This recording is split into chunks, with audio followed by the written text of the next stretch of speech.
Yesterday, a group of women went viral because they released a list of places men shouldn't take them on a first date.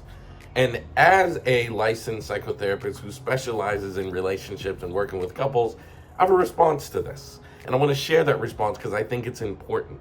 But before I do, let me reintroduce myself. My name is Elliott Connie, and I am a licensed psychotherapist, and I specialize in working with people and helping to address their mental health.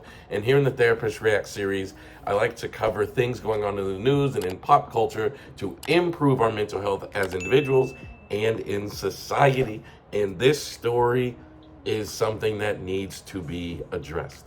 I saw this, and to be honest with you, when I first saw it, I didn't think anything of it. But then when it went viral and I saw how many people were taking it seriously, I started to look at it. And I was reading Cheesecake Factory, Applebee's, Chili's. These are all of the places on the list. Chipotle, Olive Garden, the movies, your house, any fast food chain, Buffalo Wild Wings, Wingstop, Red Lobster, a buffet. I mean, the gym, church is on this list, Starbucks. So being someone who works with couples, and I've been working with couples for over 20 years, and to be honest with you, I've probably seen more couples than most other psychotherapists. The number one place that people have first dates these days is a place like Starbucks.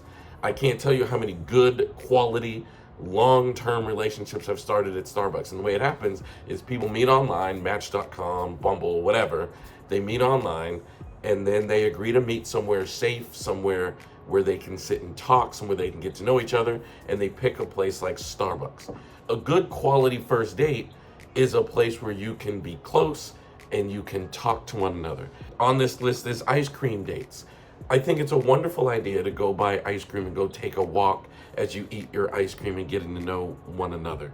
Movies are a popular date, and I think it's a wonderful idea to go see a movie and sit and be close to one another, potentially hold hands, potentially with your arm around the person you are on this date with, and then after the date, go to dinner or for a walk to talk about the movie you just saw. Bowling, I think that's a wonderful first date.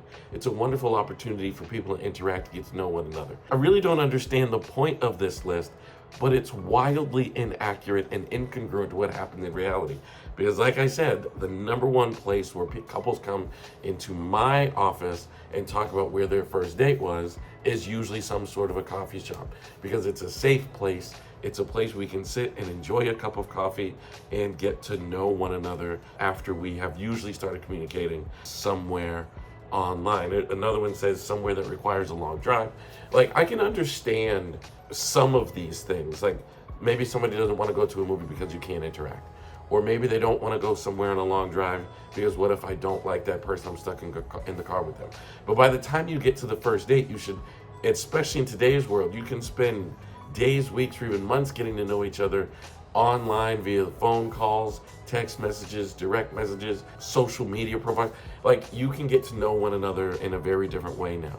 The other thing I want to address is the restaurants these people brought up. Like, what if the only thing I can afford is Cheesecake Factory, Applebee's? I mean, there was once a time in my life where going to Olive Garden was viewed as like the highest level restaurant I could think of, and absolutely would have been an appropriate date place. So I think putting these standards on people is inappropriate, makes dating harder and more challenging, and does not represent life and what life is really like. Like, if I like you, I probably just want to spend time with you. And it doesn't really matter if we're at the Cheesecake Factory. It doesn't really matter if we go get ice cream and take a walk. It doesn't really matter if we meet at Starbucks and just talk. One of them is sports events. Like, I would love to go to a sporting event with someone. And I think we have to, instead of putting standards on people like this, we have to focus on the task at hand, which is getting to know one another and seeing if there's a relationship that can be built. And the best way to do that is to pick a place and go spend time with one another and then see what builds from there. I think this list is kind of weird. I did not understand it, and I still disagree with the majority of the places on this list. But trust me, as a marriage counselor, as someone who works with couples, this does not represent what is happening in the real world. I don't know who made this list, but I imagine it's someone that's got really high standards on where they'd like to be taken, and that's just not reality. Reality is typically we meet online. It's the number one place people are meeting these days. whether it's social media or a dating site, and then we agree to meet somebody, and usually someplace like a coffee shop, and then the relationship starts from there. So I hope this was useful. Let's be realistic. This list is basically saying don't take me anywhere for a first date, which is weird. So let me know what you think of this list. Let me know what you think of this video in the comments. I read every single comment and I try to respond to all of them, though it's getting more difficult these days. And also, please like and share this video. And I love you guys for supporting me. Each and every subscriber means the world to me. So please hit subscribe and then hit the notification bell so you get notified each and every time we release a new video here on this channel, and then the Therapist React series, which is every single day, Monday through Friday. Thank y'all so much. I love you for being here, and I cannot wait to see you in the next video.